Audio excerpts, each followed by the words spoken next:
पहला क्वेश्चन आपके स्क्रीन पर कह रहा है फ्रेंड्स, बहुत ही इंपॉर्टेंट प्रश्न है। कह रहा है कि प्रभावती देवी किस क्षेत्र की स्वतंत्रता संग्राम सेनानी थी। तो अगर मैं बात करूं फ्रेंड्स कि प्रभावती देवी, तो इनका संबंध पहली बात किस राज्य से था, ये बिहार से था, ठीक है ना। और बिहार के किस क्षेत्र की स्वतंत्रता संग्राम सेनानी थी, तो ये थी फ्रेंड्स पटना की। कहाँ की, पटना की। यानी इस क्वेश्चन का जो विकल्प हो जाएगा, विकल्प नंबर बी बिल्कुल सही हो जाएगा। तो ये भी चीजें आपको याद रखनी पड़ेंगी। अगले क्वेश्चन की तरफ बढ़ते हैं। अगला प्रश्न आपके सामने मोस्ट इंपोर्टेंट कह रहा है कि कुंवर सिंह ने 1857 के विद्रोह का नेतृत्व किस प्रांत से किया था।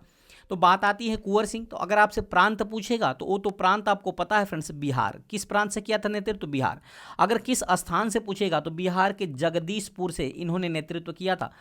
अच्छा, जगदीशपुर से इन्होंने नेतृत्व किया था। साथ ही साथ फ्रेंड्स याद रखिएगा, कुंवर सिंह की जब मृत्यु हो गई थी, कब हुई थी, 26 अप्रैल। याद रखिएगा 26 अप्रैल जब 1858 को कुंवर सिंह की मृत्यु हो जाती है, तो इसके तुरंत बाद यानी कि 1857 के क्रांति का नेतृत्व कौन करता है, तो वो करते हैं फ्रेंड्स अमर सिंह। कौन करता है, अमर सिंह। तो ये भी चीज़ें आपको याद रखनी पड़ेंगी, ठीक है ना। तो उम्मीद करते हैं फ्रेंड्स ये चीज़ें आपको अच्छी तरह से समझ में आ रही होंगी। आगे बढ़ते हैं। अगला प्रश्न आपके सामने कह रहा है कि जगदीशपुर के राजा थे। तो फ्रेंड्स जगदीशपुर के राजा कौन थे, तो कुंवर सिंह थे। ये तो सबको पता है, इसमें तो कोई दो राय है ही नहीं। आगे बढ़ते हैं। अगला प्रश्न आपके सामने है, मोस्ट इंपोर्टेंट प्रश्नों की श्रृंखला है। कह रहा 1857 के विद्रोह का बिहार में 15 जुलाई 1857 से 20 जनवरी 1858 तक केंद्र था। यानी 1857 के क्रांति का जो है ना, 15 जुलाई से लेकर के 20 जनवरी 1858 तक कौन सा स्थान केंद्र था, तो फ्रेंड्स वो था जगदीशपुर। कौन था, जगदीशपुर। यानी इस क्वेश्चन का जो विकल्प हो जाएगा, विकल्प नंबर डी बिल्कुल सही हो जाएगा, ठीक है ना। अच्छा, डिटेल की बात करें तो याद रखिएगा 15 जुलाई 1857 से 20 जनवरी 1858 तक जगदीशपुर 1857 के विद्रोह का केंद्र भी रहा। साथ ही साथ जगदीशपुर में जमींदार कुंवर सिंह ने विद्रोह का नेतृत्व भी किया था। तो ये भी चीज़ें आपको याद रखना है। हालांकि अगर पूछ लिया जाए कि जो है कुंवर सिंह ये कहाँ से शामिल हुए थे 1857 की क्रांति में, तो ये आरा से शामिल हुए थे। शामिल होने को तो आरा से शामिल हुए थे, लेकिन नेतृत्व कहाँ से किया था, तो नेतृत्व इन्होंने किया था जगदीशपुर से। तो ये भी चीज़ें आपको याद रखनी है, ठीक है ना। अच्छा, अंतिम लड़ाई इन्होंने कब लड़ी थी, तो इन्होंने 23 अप्रैल को अंतिम लड़ाई लड़ी थी। वो भी कहाँ, तो वो भी जगदीशपुर के पास अंतिम लड़ाई लड़ी थी 1858 में, जबकि लड़ते हुए 26 अप्रैल को इनकी मृत्यु हो गई थी। तो ये भी चीजें आपको याद रखनी पड़ेगी, ठीक है ना। आगे बढ़ते हैं फ्रेंड्स अगले क्वेश्चन की तरफ। अगला प्रश्न कह रहा है कि 1857 के विद्रोह के दौरान जगदीशपुर में इसका नेतृत्व किसके द्वारा किया गया था। तो देखिए फ्रेंड्स, जैसे भी प्रश्न जैसे भी पूछा गया है, मैं सबको वैसे ही लाया हूं।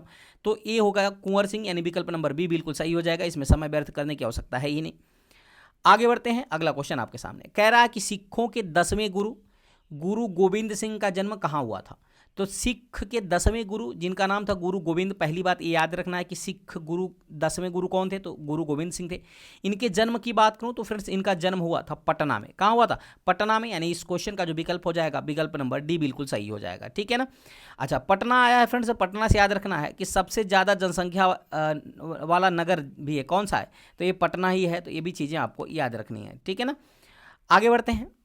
डिटेल की बात करें तो सिखों के 10वें व अंतिम गुरु गुरु गोविंद सिंह का जन्म 22 दिसंबर 1666 ईस्वी में बिहार के पटना में हुआ था। तो ये भी चीज़ें आपको याद रखनी। देखिए ये भी प्रश्न बीपीएससी एलडीसी प्रीलिम्स एग्जाम में पूछा गया प्रश्न है। यानी जो भी मैं प्रश्न कराऊंगा वो टोटल का टोटल बीपीएससी के द्वारा पूछा गया प्रश्न होगा, ठीक है ना।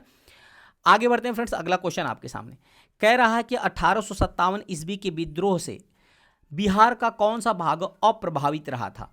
यानी कि जब 1857 की क्रांति हुई थी तो उस समय बिहार के किस भाग पर कोई प्रभाव नहीं पड़ा था, तो वो था फ्रेंड्स मुंगेर। कौन था, मुंगेर। यानी इस क्वेश्चन का जो आंसर होगा विकल्प नंबर 5वां बिल्कुल सही हो जाएगा, ठीक है ना।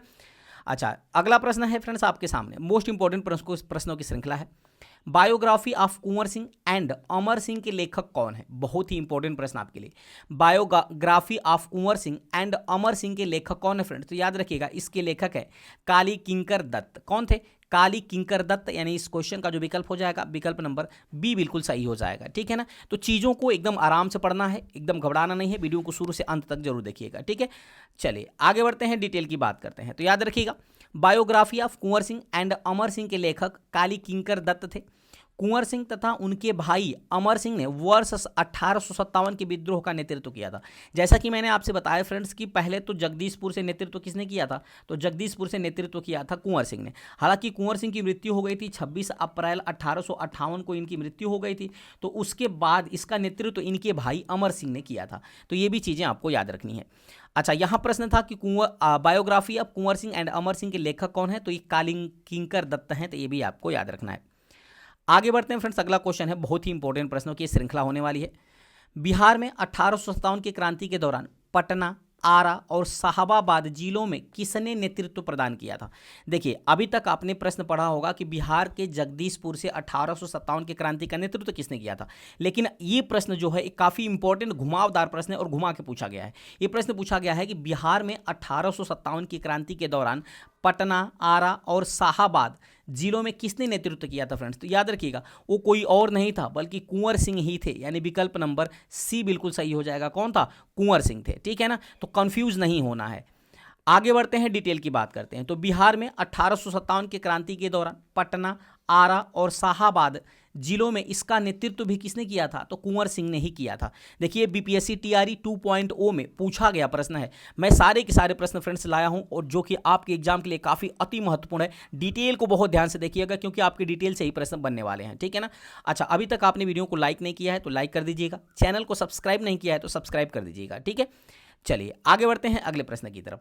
अगला प्रश्न है आपके सामने, कह रहा है जुब्बा साहनी बिहार के किस जिले से संबंध रखते थे जो स्वतंत्रता संग्राम सेनानी के रूप में ख्याति प्राप्त थे। तो जुब्बा साहनी की बात हो रही है जो कि बिहार के किस जिले से संबंध रखते थे जो स्वतंत्रता संग्राम सेनानी के रूप में ख्याति प्राप्त थे। तो फ्रेंड्स, अगर मैं इसके आंसर की बात करूं तो वो था फिर मुजफ्फरपुर। क्या था, मुजफ्फरपुर। यानी इस क्वेश्चन का जो विकल्प हो जाएगा, विकल्प नंबर ए बिल्कुल सही हो जाएगा। जुब्बा साहनी का संबंध कहां से था, तो मुजफ्फरपुर जिले से था। ठीक है ना।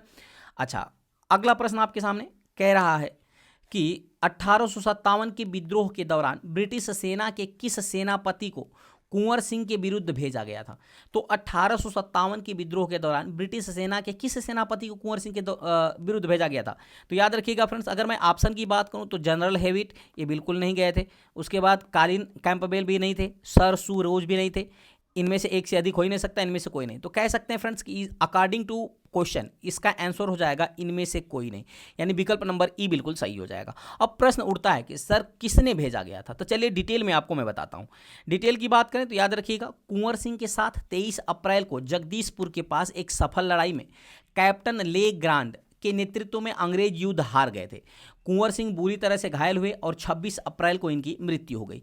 इसके अतिरिक्त कैप्टन डनवर व बिसेंट आयर को भिन्न भिन्न अभियानों में बाबू कुंवर सिंह के विरुद्ध भेजा गया था। ठीक है ना। अच्छा, कितने लोगों को, तो 3 लोग। इन तीनों का नाम याद रखना है। एक तो कैप्टन ले ग्रांट, दूसरे थे फ्रेंड्स कैप्टन डनवर और तीसरे थे कैप्टन विसेंट। ये तीनों का नाम याद रखना है जिनको कुंवर सिंह के विरुद्ध युद्ध करने के लिए भेजा गया था। ठीक है ना। जबकि ऑप्शन में इन तीनों का कहीं भी नाम नहीं है, तो इस प्रकार अकॉर्डिंग टू ऑप्शन विकल्प नंबर ई बिल्कुल सही हो जाएगा। ठीक है ना। उम्मीद करते हैं फ्रेंड्स ये चीज़ें आपको अच्छी तरह से समझ में आ रही होंगी। आगे बढ़ते हैं अगले प्रश्न की तरफ। अगला प्रश्न आपके सामने कह रहा है कि पटना में 1857 के विद्रोह की अगुवाई किसने की थी। बताइए, बहुत ही अच्छा प्रश्न है कि पटना में 1857 के विद्रोह की अगुवाई यानी नेतृत्व किसने किया था फ्रेंड्स। याद रखिएगा, ये किया था मौलवी अहमदुल्ला शाही ने। किसने किया था, मौलवी अहमदुल्ला शाही ने किया था। यानी इस क्वेश्चन का जो विकल्प हो जाएगा फ्रेंड्स, विकल्प नंबर बी बिल्कुल सॉरी विकल्प नंबर ए बिल्कुल सही हो जाएगा। ठीक है, मौलवी पीर अली खान ने किया था। किसने किया था, मौलवी पीर अली खान ने। विकल्प नंबर ए बिल्कुल सही हो जाएगा। ठीक है ना। याद रखिएगा, पटना से 1857 के क्रांति का नेतृत्व किसने किया था, तो मौलवी पीर अली खान ने किया था। डिटेल की बात करें तो पटना में 1857 के विद्रोह की अगुवाई मौलवी पीर अली खान ने की थी। देखिए, ये भी प्रश्न बीपीएससी टीआरई 2.0 में पूछा गया है 18/12/2023 को, पेपर सेकंड में। ठीक है ना। आगे बढ़ते हैं फ्रेंड्स, अगला क्वेश्चन आपके सामने बहुत ही इंपॉर्टेंट प्रश्नों की श्रृंखला होने वाली है आपके लिए, तो इसलिए वीडियो को शुरू से अंत तक जरूर देखिएगा। दरभंगा राज क्षेत्र में किसने किसान आंदोलन का नेतृत्व किया था। तो दरभंगा राज क्षेत्र में किसने किसान आंदोलन का नेतृत्व किया था फ्रेंड्स। तो बहुत ही इंपॉर्टेंट प्रश्न है, तो याद रखिएगा इसका नेतृत्व किया था स्वामी विद्यानंद ने। किसने किया था, स्वामी विद्यानंद ने। यानी इस क्वेश्चन का जो विकल्प हो जाएगा फ्रेंड्स, विकल्प नंबर बी बिल्कुल सही हो जाएगा। ठीक है ना। अच्छा, डिटेल की बात करें तो याद रखिएगा, दरभंगा राज शासन के विरुद्ध जून 1919 में स्वामी विद्यानंद, जिनका नाम मूल नाम था विभूष शरण प्रसाद था, ने किसानों को संगठित करके आंदोलन किया था। तो इस प्रकार कह सकते हैं कि विद्यानंद थे। कौन थे? स्वामी विद्यानंद। यानी जो विकल्प की बात करें तो विकल्प नंबर बी बिल्कुल सही हो जाएगा। ठीक है ना। आगे बढ़ते हैं अगले प्रश्न की तरफ। अगला प्रश्न है कि फ्रेंड्स कि किस वर्ष बिहार किसान सभा की स्थापना की गई थी। देखिए काफ़ी अति महत्वपूर्ण आपके लिए है, तो याद रखिएगा फ्रेंड्स, बिहार किसान सभा की जो स्थापना हुई थी ना, वो हुई थी 1929 ईस्वी में। कब हुई थी? 1929 के अंदर, यानी विकल्प नंबर बी इसका सही हो जाएगा।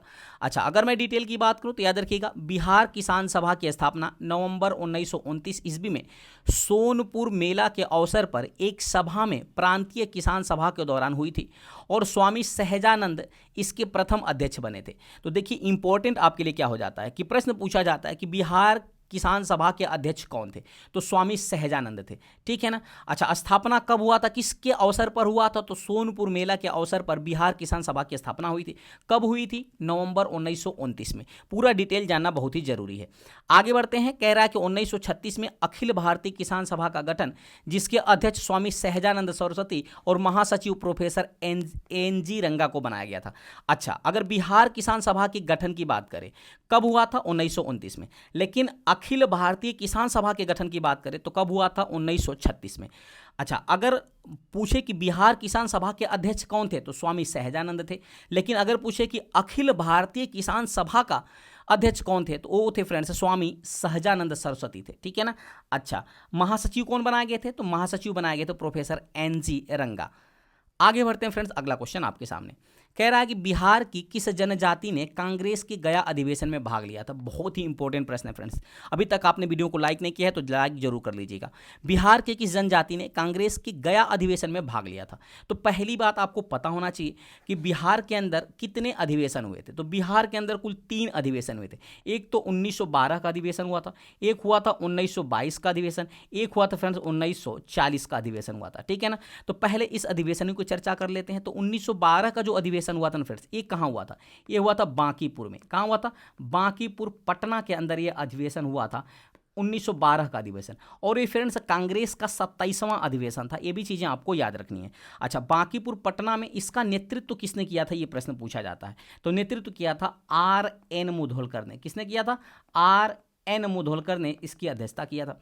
अच्छा, वहीं 1922 वाला जो अधिवेशन हुआ था, ये कहाँ हुआ था फ्रेंड्स? तो ये हुआ था गया में। कहाँ हुआ था? ये हुआ था फ्रेंड्स गया में हुआ था। अच्छा, अगर इसकी अध्यक्षता की बात करें फ्रेंड्स, तो इसकी अध्यक्षता किसने किया था? तो इसकी अध्यक्षता किया था चित्तरंजन दास ने। किसने किया था? चित्तरंजन दास ने इसकी अध्यक्षता की थी गया अधिवेशन के। ठीक है ना। अच्छा, वहीं 1940 का जो अधिवेशन हुआ था, अगर इसका पूछ ले कि ये कहाँ हुआ था, तो ये हुआ था रामगढ़ में। याद रखिएगा कहाँ हुआ था फ्रेंड्स? रामगढ़ के अंदर हुआ था। और इसका नेतृत्व किसने किया था? तो मौलाना अबुल कलाम आज़ाद। किसने किया था? मौलाना अबुल कलाम आज़ाद ने इसकी अध्यक्षता की थी। ठीक है ना। अच्छा, अब क्या है कि 27वां अधिवेशन कांग्रेस का कहाँ हुआ था? 1912 में बांकीपुर पटना के अंदर। अच्छा, बिहार का पहला अधिवेशन भी क्या था? बांकीपुर पटना, जिसकी अध्यक्षता R.N. मुधोलकर ने किया था। ठीक है ना। अच्छा, जो 1922 वाला अधिवेशन था ना कांग्रेस का, ये 37वां अधिवेशन था। एक पॉइंट आपको याद रखना है, पूछा जाता है कि कांग्रेस के किस अधिवेशन में A.O. ह्यूम को कांग्रेस का पिता कहा गया था। तो वो था फ्रेंड्स कांग्रेस का 27वां अधिवेशन, जो कि बांकीपुर पटना में आयोजित किया गया था। इसी अधिवेशन के दौरान R.N. मुधोलकर की अध्यक्षता में A.O. ह्यूम को कांग्रेस का पिता कहा गया था। तो ये चीज़ें आपको कभी नहीं भूलना है। अब आ जाते हैं प्रश्न पे। प्रश्न कह रहा है कि बिहार की किस जनजाति ने कांग्रेस की गया अधिवेशन में भाग लिया था। तो फ्रेंड्स याद रखिएगा, ये लिया था उरांव जनजाति ने। किसने लिया था? उरांव जनजाति ने। यानी इस क्वेश्चन का जो विकल्प हो जाएगा, विकल्प नंबर ए बिल्कुल सही हो जाएगा। ठीक है ना। आगे बढ़ते हैं, डिटेल की बात करते हैं। तो याद रखिएगा, चित्तरंजन दास की अध्यक्षता में 1922 के कांग्रेस के गया अधिवेशन में उरांव जनजाति ने भाग लिया था। ये देखिए फ्रेंड्स, बीपीएससी स्कूल टीचर 2023 यानी पेपर सेकेंड में पूछा गया प्रश्न है शिफ्ट 1 में। पूरा डिटेल मैं देने वाला हूं, एकदम आप घबराइएगा मत। वीडियो को शुरू से अंत तक जरूर देखिएगा। अगर वीडियो अच्छा लगे तो लाइक करते हुए चैनल को सब्सक्राइब करना मत भूलिएगा। आगे बढ़ते हैं फ्रेंड्स, अगला क्वेश्चन आपके सामने कह रहा है कि बाबा ठाकुर दास ने पटना में किस सोसाइटी की स्थापना की थी। तो बाबा ठाकुर दास ने पटना के अंदर, याद रखिएगा, रामकृष्ण मिशन सोसाइटी की स्थापना किया था। यानी इस क्वेश्चन का जो विकल्प हो जाएगा, विकल्प नंबर बी बिल्कुल सही हो जाएगा। बाबा ठाकुर दास ने पटना के अंदर रामकृष्ण मिशन सोसाइटी की स्थापना किया था। ठीक है ना। अच्छा, अगर मैं डिटेल की बात करूं तो पटना जो कि बिहार की राजधानी है, में बाबा ठाकुर दास ने रामकृष्ण मिशन समाज की स्थापना की थी। तो ये भी चीज़ें याद रखनी। देखिए ये भी बीपीएससी प्री में पूछा गया प्रश्न है। आगे बढ़ते हैं फ्रेंड्स, अगला क्वेश्चन आपके सामने कह रहा है कि पटना महिला महाविद्यालय कब स्थापित हुआ था। काफी अति महत्वपूर्ण प्रश्न आपके लिए, पटना महिला महाविद्यालय कब स्थापित हुआ था। तो फ्रेंड्स याद रखिएगा ये स्थापित हुआ था 1940 ईस्वी में। 1940 ईस्वी में पटना महिला महाविद्यालय स्थापित किया गया था, यानी विकल्प नंबर बी बिल्कुल सही हो जाएगा, ठीक है ना। अच्छा, डिटेल की बात करें तो याद रखिएगा पटना महिला महाविद्यालय 1940 में स्थापित हुआ था, जबकि 1952 में यह पटना विश्वविद्यालय की एक शाखा कॉलेज बन गया था। तो ये भी चीजें आपको याद रखनी है। देखिए ये भी प्रश्न बीपीएससी टीआरई 2 में पूछा गया प्रश्न है। सारे के सारे प्रश्न मैं पीवाईक्यू कराने वाला हूं, इसलिए वीडियो को शुरू से अंत तक जरूर देखिएगा। आगे बढ़ते हैं फ्रेंड्स, अगला प्रश्न आपके सामने।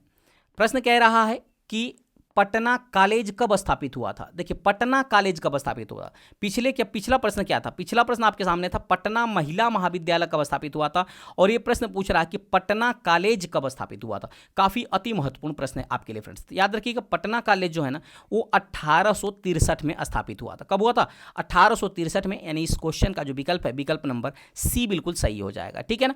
डिटेल की बात करते हैं तो 9 जनवरी 1863 को पटना कॉलेज की स्थापना हुई थी। ये देखिए बीपीएससी टीआरई 2 में 7/12/2023 शिफ्ट सेकंड में पूछा गया प्रश्न है। आगे बढ़ते हैं, बहुत ही इंपॉर्टेंट प्रश्न की श्रृंखला हो रही है आपके सामने। कह रहा है कि निम्नलिखित में से पटना के किस प्रभावकारी वहाबी को ब्रिटिशों के खिलाफ षड्यंत्र करने के आरोप में गिरफ्तार किया गया था।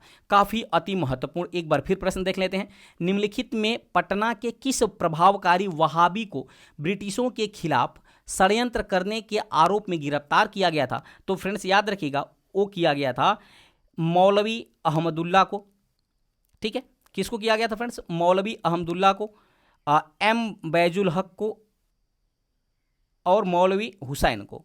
यानी अगर मैं इसके आंसर की बात करूं तो इसका आंसर क्या हो जाएगा फ्रेंड्स, इसका आंसर हो जाएगा एक से अधिक, यानी विकल्प नंबर डी बिल्कुल सही हो जाएगा। कौन सा हो जाएगा फ्रेंड्स, विकल्प नंबर डी बिल्कुल सही हो जाएगा, ठीक है ना। अच्छा, डिटेल की बात करें तो याद रखिएगा फ्रेंड्स कि पटना के मौलवी मोहम्मद हुसैन और एम बैजुल हक को ब्रिटिश के खिलाफ षड्यंत्र करने के आरोप में गिरफ्तार किया गया था, ठीक है ना।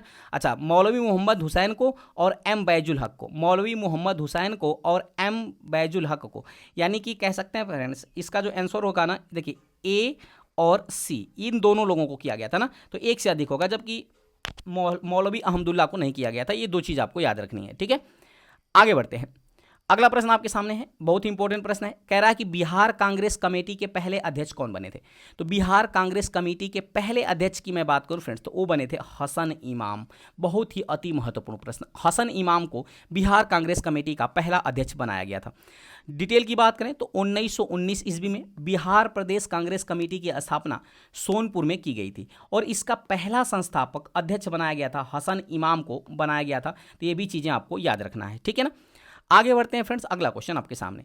अगला प्रश्न कह रहा है कि नमक सत्याग्रह के दौरान बिहार के लोगों के नमक बनाने के साथ साथ सरकार के विरुद्ध किस तरह का विरोध करने का विकल्प चुना था। तो याद रखिएगा फ्रेंड्स, नमक सत्याग्रह के दौरान बिहार के लोगों ने नमक बनाने के साथ साथ सरकार के विरुद्ध किस तरह का विरोध करने का विकल्प चुना था।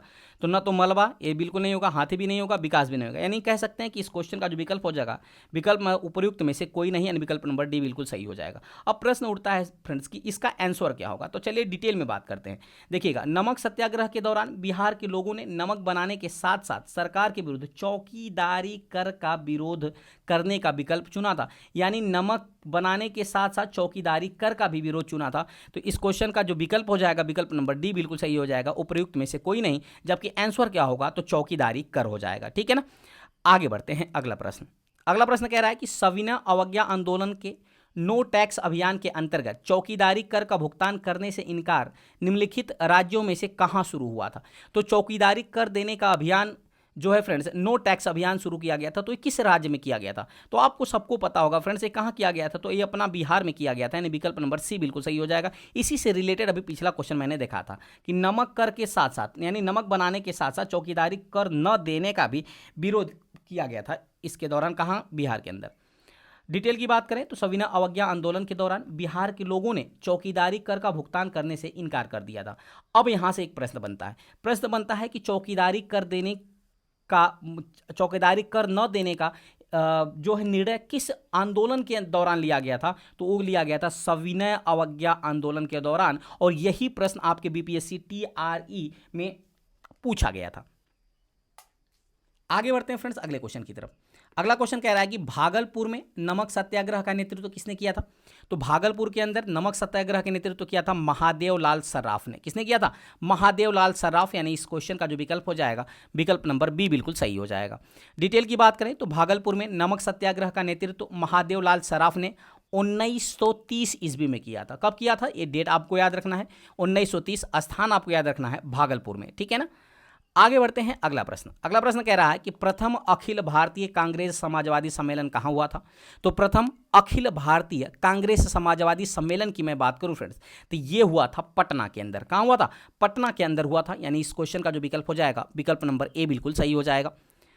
डिटेल की बात करें तो प्रथम अखिल भारतीय कांग्रेस समाजवादी सम्मेलन पटना में 1934 में आचार्य नरेंद्र देव की अध्यक्षता में हुआ था। तो पहली बात कब हुआ था? तो 1934 में। इसकी अध्यक्षता किसने किया था, यानी किसकी अध्यक्षता में अखिल भारतीय कांग्रेस समाजवादी सम्मेलन का पटना में जो है फ्रेंड्स सम्मेलन हुआ था? तो हुआ था आचार्य नरेंद्र देव। तो ये नाम भी आपको याद रखना है। आगे बढ़ते हैं फ्रेंड्स अगला क्वेश्चन आपके सामने कह रहा है कि निम्न में से इनमें से किस महिला ने बिहार में नमक सत्याग्रह में सक्रिय भाग लिया था? जो ऑप्शन आपके सामने दिया है इन चारों ऑप्शन में कौन सी महिला थी जिन्होंने नमक सत्याग्रह में सक्रिय रूप से भाग लिया था? तो फ्रेंड्स याद रखिएगा वो थी, ठीक है। चलिए इसका ऑप्शन मैं बता दूं, विकल्प नंबर डी बिल्कुल सही हो जाएगा। अब कौन था डिटेल की बात करते हैं। बिहार के सारण में बिहार में सारण और चंपारण जिले नमक सत्याग्रह शुरू करने वाले प्रथम 2 जिले थे। श्रीमती हसन इमाम, श्रीमती चंद्रावती देवी और श्रीमती कमलेश्वरी देवी और कुमारी गौरी दास ने महत्वपूर्ण भूमिका इसमें निभाई थी। यानी ये चारों लोगों का आपको नाम याद रखना है। श्रीमती हसन इमाम, श्रीमती इंद्रावती देवी, श्रीमती कमलेश्वरी देवी और कुमारी गौरी दास ने जो है नमक का जो सत्याग्रह चलाया गया था, नमक सत्याग्रह बिहार में सारण और चंपारण में, इसमें इन लोगों ने सक्रिय रूप से भूमिका निभाई थी, ठीक है ना। तो कह सकते हैं कि उपर्युक्त में से एक से अधिक इसका आंसर हो जाएगा, यानी विकल्प नंबर डी बिल्कुल सही हो जाएगा। आगे बढ़ते हैं अगला क्वेश्चन आपके सामने। प्रश्न कह रहा है कि बिहार में नमक आंदोलन कब प्रारंभ हुआ था? तो फ्रेंड्स बिहार के अंदर नमक आंदोलन की बात करें तो ये प्रारंभ हुआ था अप्रैल 1930 में। कब हुआ था? अप्रैल 1930 में, यानी इस क्वेश्चन का जो विकल्प है विकल्प नंबर ए बिल्कुल सही हो जाएगा, ठीक है ना। अच्छा अगला प्रश्न है आपके सामने, बहुत ही अच्छा प्रश्न है। किस आंदोलन के प्रभाव में आकर बिहार के लोगों ने चौकीदारी कर चुकाने से मना कर दिया था? देखिए मैंने कहा ना ये बीपीएससी TRE 1 में पूछा गया प्रश्न है। तो किस प्रभाव के आंदोलन में था? अभी मैंने बताया फ्रेंड्स कि वो कौन सा आंदोलन था, वो था सिविल डिसओबीडियंस मूवमेंट, यानी सविनय अवज्ञा आंदोलन। यानी इस क्वेश्चन का जो विकल्प हो जाएगा विकल्प नंबर बी बिल्कुल सही हो जाएगा, ठीक है ना। डिटेल की बात करें तो सविनय अवज्ञा आंदोलन के प्रभाव में आकर बिहार के लोगों ने चौकीदारी कर चुकाने से मना कर दिया। चौकीदार अभियान भागलपुर और सारण क्षेत्र में सबसे ज़्यादा सफल रहा था। देखिए ये भी प्रश्न बीपीएससी TRE 2.0 में पूछा गया प्रश्न है। अगला प्रश्न आपके सामने है कि किस आंदोलन के प्रभाव में आकर बिहार के लोगों ने चौकीदारी कर देने से इनकार कर दिया था? तो अभी मैंने बताया फ्रेंड्स वो सविनय अवज्ञा आंदोलन, यानी विकल्प नंबर बी बिल्कुल सही हो जाएगा। डिटेल की बात करें तो अप्रैल 1930 में गांधी जी द्वारा चलाए गए सविनय अवज्ञा आंदोलन के प्रभाव में वह समर्थन में आकर के बिहार के लोगों ने चौकीदारी कर देने से इनकार कर दिया था, ठीक है ना। आगे बढ़ते हैं फ्रेंड्स अगला क्वेश्चन आपके सामने कह रहा है कि भारत छोड़ो आंदोलन के दौरान पटना के 7 शहीद कहे जाने वाले व्यक्तियों में से कौन BN कॉलेज का एक विद्यार्थी भी था?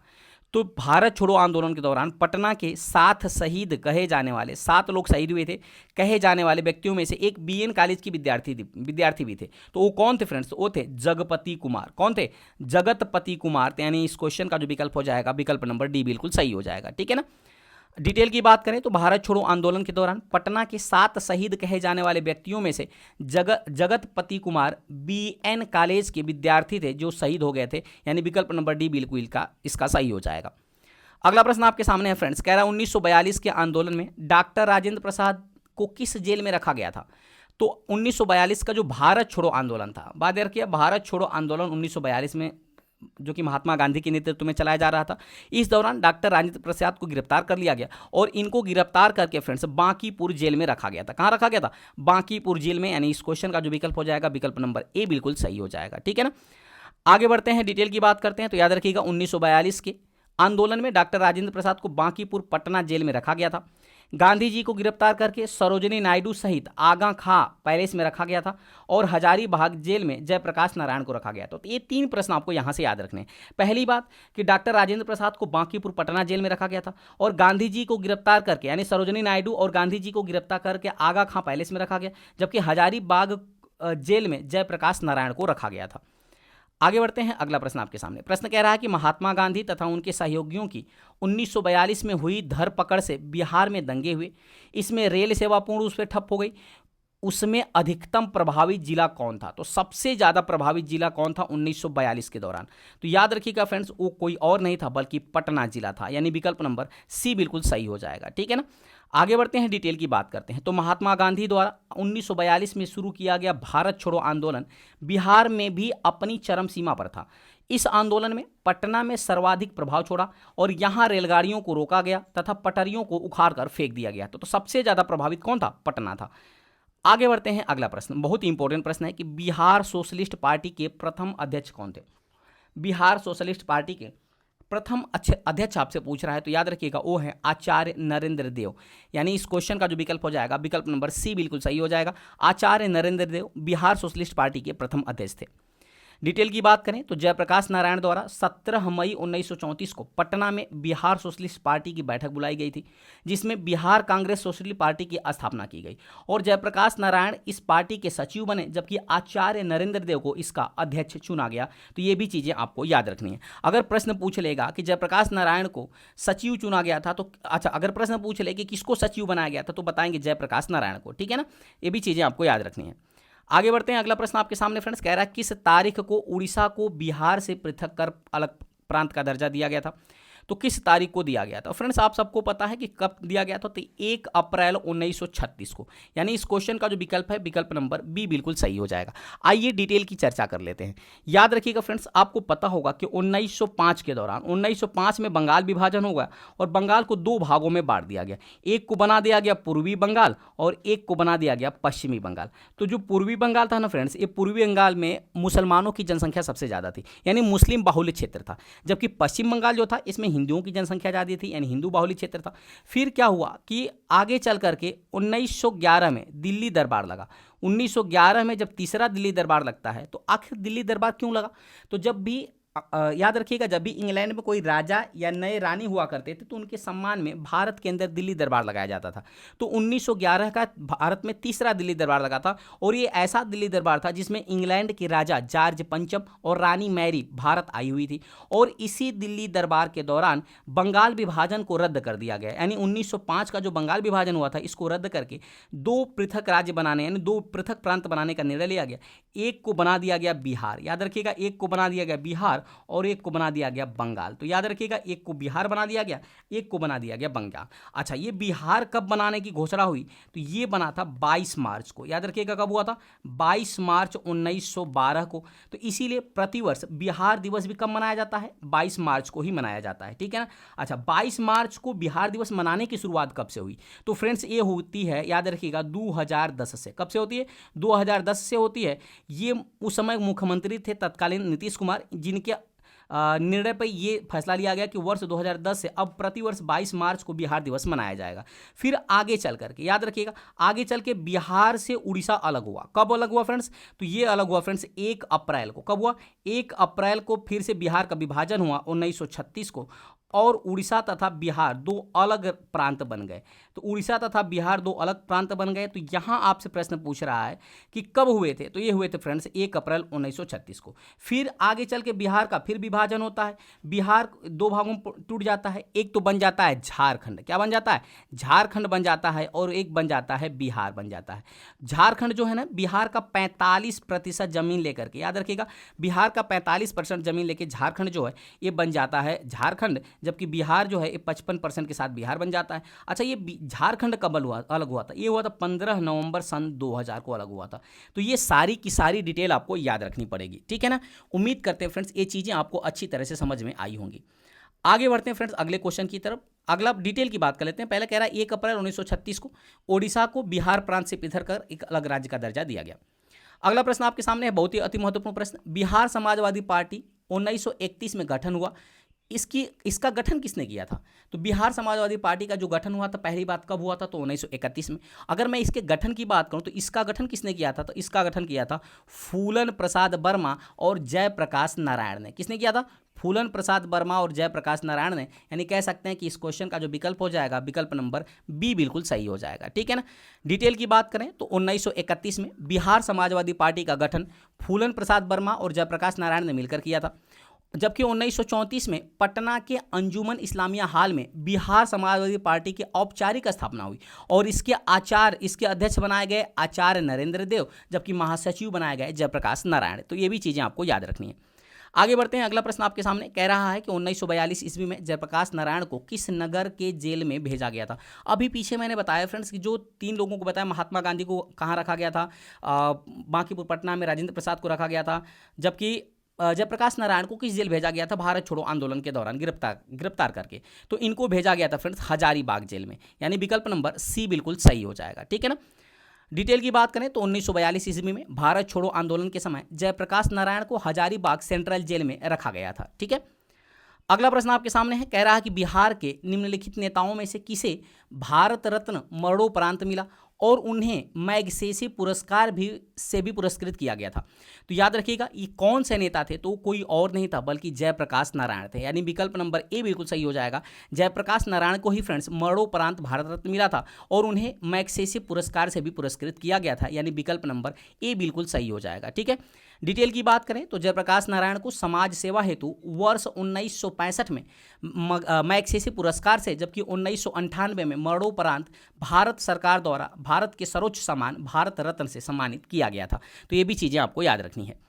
अगला प्रश्न आपके सामने है, बहुत ही अच्छा प्रश्न। निम्नलिखित में से कौन बिहार के किसान नेता थे? तो ये जो 4 लोग हैं, ये 4 ऑप्शन में कौन बिहार के किसान नेता थे, ये आपसे प्रश्न पूछ रहा है। तो फ्रेंड्स याद रखिएगा कार्यानंद शर्मा। यानी विकल्प नंबर सी बिल्कुल सही हो जाएगा। जो कार्यानंद शर्मा थे ना, ये बिहार के किसान नेता थे अकॉर्डिंग टू ऑप्शन की बात करें तो विकल्प नंबर सी बिल्कुल सही हो जाएगा। डिटेल की बात करें तो कार्यानंद शर्मा का जन्म बिहार के लखीसराय जिले में हुआ था। ये एक राष्ट्रवादी किसान नेता थे। इन्होंने जमींदारों और अंग्रेजों के खिलाफ आंदोलन का नेतृत्व किया था। आगे बढ़ते हैं। अगला प्रश्न आपके सामने कह रहा 1913 में पटना में अनुशीलन समिति की एक शाखा की स्थापना किसने की थी? तो 1913 के दौरान पटना में अनुशीलन समिति की एक शाखा का स्थापना किसने किया था फ्रेंड्स? तो वो किया था सचिंद्रनाथ सन्याल ने। किसने किया था? सचिंद्रनाथ सन्याल ने। यानी इस क्वेश्चन का जो विकल्प हो जाएगा विकल्प नंबर बी बिल्कुल सही हो जाएगा। डिटेल की बात करें तो 1913 ईस्वी में पटना में अनुशीलन समिति की एक शाखा की स्थापना की गई, जिसकी स्थापना किसने किया था? तो सचिंद्रनाथ सन्याल ने की थी। अगला प्रश्न आपके सामने 1919-20 के दौरान दरभंगा राज्य में किसान आंदोलन का नेता कौन था? 1919 से 1920 के दौरान दरभंगा राज्य में किसान नेता या किसान आंदोलन का जो नेता थे फ्रेंड्स, याद रखिएगा वो कौन थे? तो आप पटाख से आंसर बता सकते हैं। वो थे फ्रेंड्स, मैं बता चुका हूं कि स्वामी विद्यानंद। यानी विकल्प नंबर बी बिल्कुल सही हो जाएगा। डिटेल की बात करें तो याद रखिएगा 1919-1920 के दौरान बिहार के दरभंगा में किसान आंदोलन का नेतृत्व किया था स्वामी विद्यानंद ने।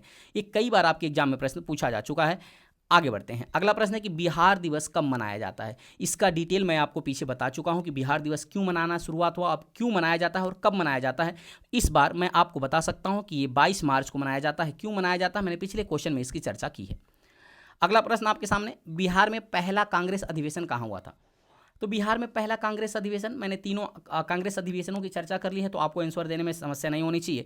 ये हुआ था फ्रेंड्स बांकीपुर पटना के अंदर हुआ था। यानी विकल्प नंबर बी बिल्कुल सही हो जाएगा। और ये कांग्रेस का 27वां अधिवेशन था। और इसी अधिवेशन में जो है फ्रेंड्स याद रखिएगा A.O. ह्यूम को कांग्रेस का पिता कहा गया था। ये भी आपको याद रखना है। डिटेल की बात करें तो याद रखिएगा बिहार में कांग्रेस के 3 अधिवेशन हुए थे। पहला अधिवेशन 1912 को बांकीपुर पटना में, जिसकी अध्यक्षता R.N. मुधोलकर ने की थी। दूसरा अधिवेशन 1922 को गया में, जिसकी अध्यक्षता CR यानी चित्तरंजन दास की अध्यक्षता में हुआ था।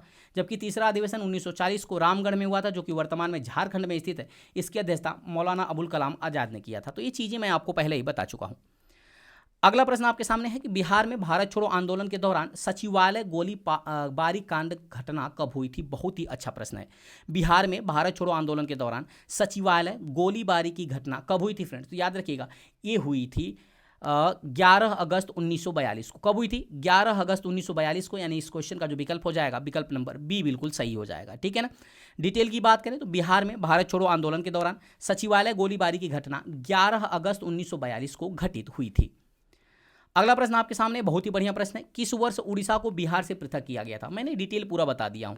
पता है 1 अप्रैल 1936 को उड़ीसा जो है वो बिहार से पृथक होकर एक अलग राज्य बन गया था, यानी विकल्प नंबर बी बिल्कुल सही हो जाएगा। डिटेल की बात करें तो 1 अप्रैल 1936 को उड़ीसा प्रांत को बिहार प्रांत से अलग करके नया राज्य बना दिया गया था। अगला प्रश्न आपके सामने कि बिहार में चौकीदारी कर न देने का अभियान कब शुरू किया गया था? तो बिहार में चौकीदारी कर न देने का जो अभियान शुरू किया गया था फ्रेंड्स, ये किया गया था 1930 में। कब किया गया था? 1930 में, यानी नमक बनाने के साथ साथ चौकीदारी कर न देने का भी अभियान शुरू किया गया था। कब? 1930 ईस्वी में। कब? किस आंदोलन के दौरान? तो ये भी आपसे प्रश्न पूछा जाता है। तो सविनय अवज्ञा आंदोलन, याद रखिएगा, सविनय अवज्ञा आंदोलन के दौरान। अगला डिटेल की बात करें तो बिहार में चौकीदारी कर देने का अभियान 1930 में सविनय अवज्ञा आंदोलन के दौरान शुरू किया गया था। अगला प्रश्न आपके सामने कह रहा है कि नील सत्याग्रह बिहार में कहाँ आरंभ किया गया था? तो नील सत्याग्रह की बात करें तो सबको पता है फ्रेंड्स कि नील सत्याग्रह जो है ना, ये चंपारण में, बिहार के चंपारण में आरंभ किया गया था, यानी विकल्प नंबर सी बिल्कुल सही हो जाएगा। हुआ यूं था फ्रेंड्स ना कि वहां पर 3 कठिया प्रणाली के विरोध में, यानी 3/20 हिस्से पर अंग्रेजों द्वारा नील की खेती करना अनिवार्य कर दिया गया था। हालांकि किसान नील की खेती करना नहीं चाहते थे, क्योंकि जिस हिस्से पर नील की खेती कर दी जाती थी ना, वो हिस्सा बंजर हो जाता था। इसलिए किसानों के ऊपर ये अत्याचार हो रहा था। तब महात्मा गांधी चंपारण आते हैं 1917 में, और उन्होंने जो है कि हड़ताल कर देते हैं, और हड़ताल से उन्होंने इस नील की खेती जो 3 कठिया पद्धति है, इसको वापस करने का जो है सत्याग्रह चलाया जाता है, जो कि महात्मा गांधी का ये पहला सफल सत्याग्रह रहता है। ठीक है ना। अच्छा, किसके आह्वान पे ये बुलाया गया था? तो याद रखिएगा, ये बुलाया गया था फ्रेंड्स राजकुमार शुक्ल। कौन थे? राजकुमार शुक्ल, जो कि काफ़ी मार्मिक व्यथा जैसा पत्र लिखे थे महात्मा गांधी को। एक काफ़ी अच्छी सुंदर कहानी है। अगर मौका मिलेगा तो मैं आपको, हालांकि मैंने एक वीडियो जो भारतीय राष्ट्रीय आंदोलन का अपलोड किया है, जिसमें मैंने भारतीय राष्ट्रीय कांग्रेस की बात की है, पूरे कहानी वाइज मैंने सबके उसको डिटेल किया है। डिटेल की बात करें तो गांधी जी के नेतृत्व में बिहार के चंपारण जिले में सन 1917 में एक सत्याग्रह हुआ, जिसे चंपारण सत्याग्रह के नाम से जाना जाता है। अगला प्रश्न है, निम्नलिखित में से कौन सा बिहार का पहला अंग्रेजी समाचार पत्र था? बहुत ही महत्वपूर्ण प्रश्न। बिहार का पहला अंग्रेजी समाचार पत्र था द बिहार हेराल्ड। क्या था? द बिहार हेराल्ड, यानी इस क्वेश्चन का जो विकल्प है, विकल्प नंबर ए बिल्कुल सही हो जाएगा। अगला प्रश्न आपके सामने कह रहा है कि बिहार राज्य में मुजफ्फरपुर में बिहार साइंटिफिक सोसाइटी किसने शुरू किया था? बिहार राज्य में मुजफ्फरपुर में बिहार साइंटिफिक सोसाइटी किसने शुरू किया था फ्रेंड्स? याद रखिएगा, इसको शुरू किया था सैयद इमदाद अली ने। किसने किया था? सैयद इमदाद अली ने, यानी इस क्वेश्चन का विकल्प नंबर सी बिल्कुल सही हो जाएगा। वहीं डिटेल की बात करें तो बिहार राज्य के मुजफ्फरपुर में बिहार साइंटिफिक सोसाइटी सैयद इमदाद अली ने शुरू किया था, यानी विकल्प नंबर सी बिल्कुल सही हो जाएगा। अगला प्रश्न है कि एक भारतीय राज्य के रूप में बिहार कब बना था? तो एक भारतीय राज्य के रूप में बिहार कब बना था फ्रेंड्स? ये बना था 1912 में। आपको पता होगा, मैंने बताया फ्रेंड्स कि 22 मार्च 1912 को बिहार जो है बंगाल से अलग होकर के एक भारतीय राज्य के रूप में बना था। ठीक है ना। अगला प्रश्न आपके सामने, और इस सीरीज का अंतिम प्रश्न कह रहा है कि यह लेखक या लेखिका का जन्म बिहार में हुआ था, यानी किस लेखक या लेखिका का जन्म बिहार में हुआ था? काफ़ी अति महत्वपूर्ण प्रश्न आपके लिए फ्रेंड्स, तो जल्दी से बता दीजिए कमेंट करके फटाफट। तो वो थे फ्रेंड्स फणीश्वर नाथ रेणु, यानी विकल्प नंबर बी बिल्कुल सही हो जाएगा। अच्छा, डिटेल की बात करें तो फणीश्वर नाथ रेणु का जन्म 4 मार्च 1921 को बिहार के अररिया जिले में हुआ था, और इनकी प्रमुख रचनाओं की बात करें तो मैला आंचल, जुलूस, दीर्घतपा, कितने चौराहे, कलंक, मुक्ति आदि, ये सारी की सारी इनकी प्रमुख रचनाएं हैं, जिनका जन्म बिहार में हुआ था, और सीधा सीधा आपके एग्जाम में प्रश्न बन जाता है। तो उम्मीद करते हैं फ्रेंड्स ये टॉप 50 प्रश्नों की श्रृंखला आपको अच्छी तरह से समझ में आई होगी। अगर वीडियो की क्वालिटी, कंटेंट और आपके सतेंद्र सर की मेहनत पसंद आ रही हो तो चैनल को सब्सक्राइब करते हुए, लाइक करते हुए, बेल आइकन दबाना मत भूलिएगा, ताकि जो भी मैं वीडियो अपलोड करूँगा उसका नोटिफिकेशन आपके पास पहुँच सकेगा। ठीक है फ्रेंड्स, तो चलिए अब ऐसे ही भारतीय राष्ट्रीय आंदोलन के अगले 50 प्रश्नों के साथ मिलते हैं डिटेल के साथ अगली वीडियो में। तब तक के लिए बहुत बहुत धन्यवाद। Thanks for watching. और फ्रेंड्स, हमारे बहुत ही महत्वपूर्ण बिहार रिलेटेड वीडियो देखने के लिए, बिहार जीके देखने के लिए हमारे प्लेलिस्ट को भी आप विजिट कर सकते हैं। तो चलिए मिलते हैं अगली वीडियो में, तब तक के लिए बहुत बहुत धन्यवाद। Thanks for watching.